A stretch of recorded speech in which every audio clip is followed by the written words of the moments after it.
Shalom Pak Bambang, saya mau izin bertanya. Benarkah Natal itu hari kelahiran Dewa Matahari? Mohon pencerahannya.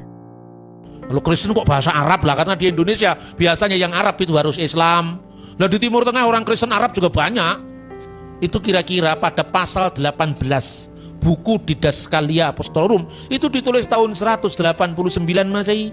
Jauh sebelum kelahiran Dewa Matahari dirayakan oleh Kaisar Aurelius.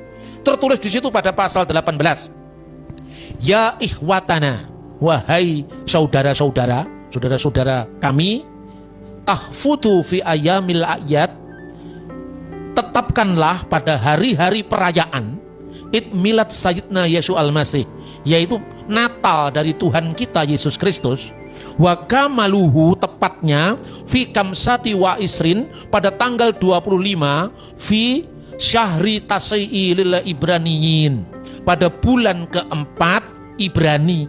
Bulan keempat Ibrani itu 25 bulan Kislev, yang tepatnya kira-kira 25 Desember. Itu tahun 189. Anda percaya ensiklopedia Americana buatan orang bule, atau Anda percaya dengan saksi mata yang di Timur Tengah? Ini akibatnya gereja kita ini tercabut dari akar sejarah. Makanya gampang digoncang. Setiap Natal, yang penting kan bukan tanggalnya, yang penting Yesus lahir di hati kita. Itu jawaban orang saleh tapi salah. Saudara tahu? Itu sering kita dengar. Lalu dari pihak luar yang memang skeptis terhadap iman Kristen mengatakan tanggalnya aja nggak jelas apalagi yang diberitakan. Kan gitu kan? Makanya setiap tahun haram perayaan Natal. Itu bukan kelahiran Yesus yang lain katanya. Lah itu yang terjadi. Bahkan banyak orang yang meninggalkan iman Kristen gara-gara katanya iman Kristen tidak bernilai sejarah. Nah itu saudara-saudara dampaknya. Sebelum tahun 189, kira-kira tahun 126, itu Telesporus pertama di Roma sudah mengatakan setiap malam Natal, berarti 24 Desember, hendaklah kamu nyanyikan Lukas pasal 2 ayat 14, Gloria in excelsis Deo. Sampai hari ini lagu itu dinyanyikan. Dari tahun 126 Masehi sampai 2023. Gloria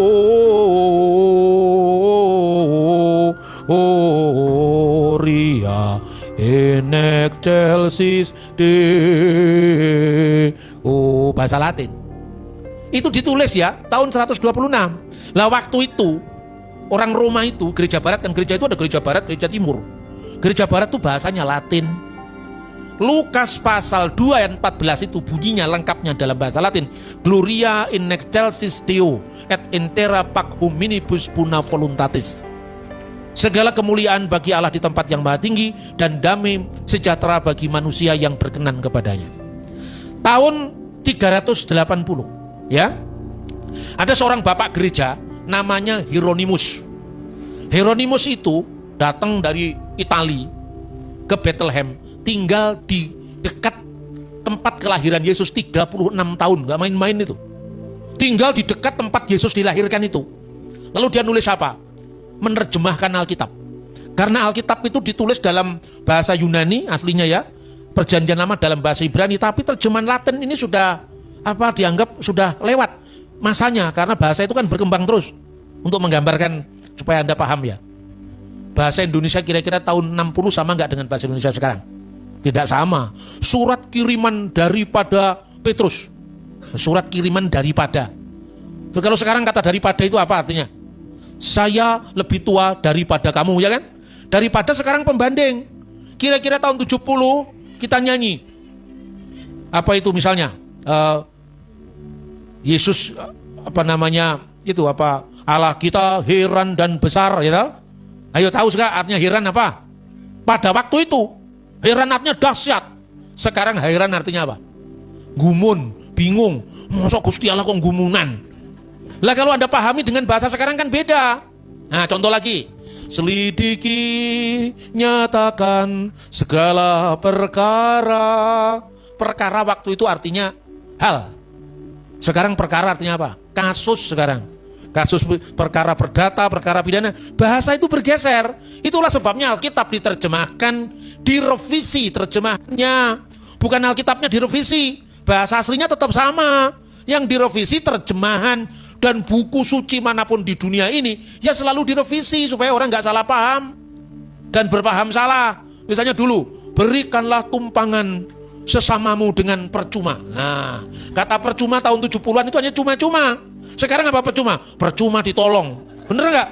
Ada pergeseran makna, makanya Injil diterjemahkan dalam bahasa Latin yang baru, namanya adalah Vulgata. Nah, coba, ini mirip sekolah teologi loh ini. Tapi kan cara membawanya kan ringan toh. Anda kan bisa paham. Jadi teologi itu bukan menakutkan. Ya, teologi itu bisa dihayati, asalkan yang ngajar memang harus pinter cerita dan punya data. Ya, saudara-saudara ya. Maka kemudian Santo Hieronymus atau Alkides Hieronymus ini, bahasa Latin sekarang excelsis itu sudah ketinggalan. Sekarang diganti apa? Altissimis Deo. Maka ditulis Gloria in Altissimis Deo et intera pac hominibus buna voluntatis. Artinya sama, yang tinggi dan yang maha tinggi sebenarnya beda dikit, tapi artinya sama. Tapi kenapa nyanyiannya kok gak diganti? Kok tetap in excelsis Deo? Kenapa gak diganti in Altissimis Deo? Karena ketukannya tambah satu, ngerti gak? Loh, kalau ketukannya tambah satu kan susah. Itu kalau orang Jawa namanya guru wilangan. Lu gak usah jauh-jauh, orang Jawa punya kok. Misalnya, kalau Megatruh, ini yang sepuh-sepuh mesti tahu, apalagi orang Tegal ya. Ya, misalnya Megatruh itu Sigromilir, Sang Getek, Sinonggo, Bajul 12 itu. Jatuhnya I dan O. Ya, Sigromilir. Orang Jawa mesti ngerti. Sang Getek, Sinonggo, Bajul. Surah saya lumayan ya. Nah, itu yang namanya guru lagu dan guru wilangan. Jadi Alkitab itu mengandung seni, ya, termasuk seni puisi, prosa, mengandung fakta sejarah. Karena akurat. Jadi bukan sekedar keyakinan Injil yang diturunkan dari langit, bukan itu. Tapi bisa di cross check sejarahnya. Makanya dari mana kita bisa mengetahui 25 Desember? Saudara kalau mengerti bagaimana cara mengabadikan peristiwa, tanya kepada petani-petani di Salatiga, di Sukoharjo yang dekat-dekat Solo itu. Kamu tanya itu petani biasa itu loh, hafal kisahnya Joko Tingkir. Karena apa? Lewat seni. Apa yang dikatakan Alkitab kan begitu.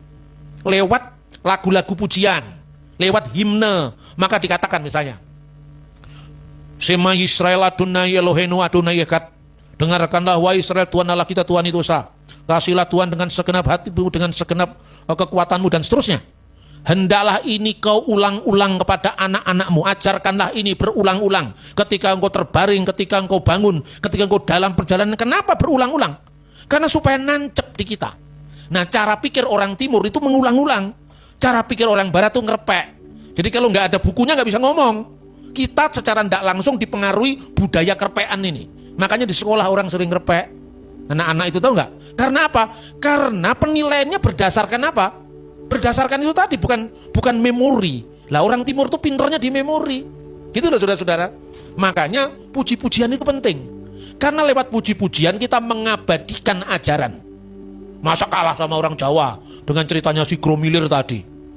Jadi saudara-saudara, Alkitab itu bisa dipertanggungjawabkan secara historis, apalagi secara iman. Kalau beritanya sudah jelas, ya pasti bener lah. Oke Pak Bambang, penjelasan Anda sangat mencerahkan dan menguatkan iman kami. Terima kasih, Tuhan Yesus memberkati.